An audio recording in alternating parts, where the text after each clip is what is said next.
Last week we talked about men being from Mars and women being from Venus.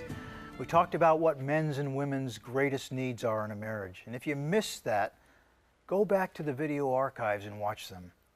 Barbara and I have been married for 43 years. Our marriage isn't perfect. We've had our ups and downs. We've had our share of disagreements and fights.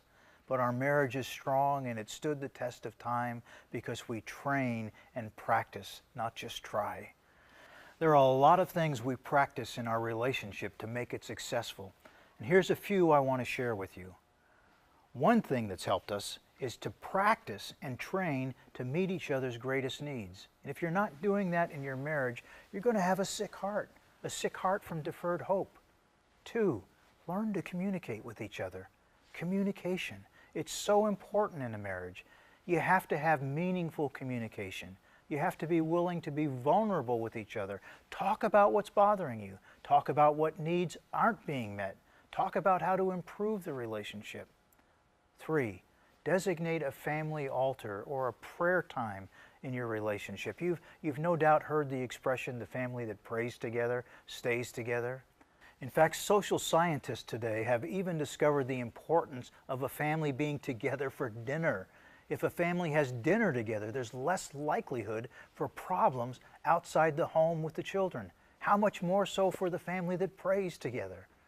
But it's important a husband and wife find time consistently, pray together, read the Word of God together. I've used this illustration before, but envision a triangle with me. The husband's at the left-hand bottom of the triangle, the wife's at the right-hand bottom of the triangle, and God's at the top of the triangle. Well, the closer the husband and wife move towards God, towards the top of the triangle, the closer they automatically get to each other. It can't fail. The fourth and last thing I want to share with you today is this. Never, never let the sun go down on your wrath. There's always going to be disagreements. You're going to have verbal fights, some worse than others.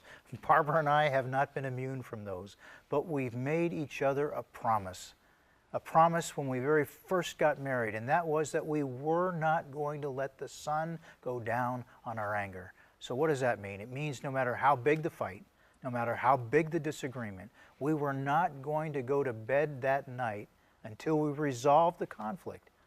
To be candid, we had some nights where we stayed up into the early morning hours, but we never let one day pass into the next without resolving the conflict.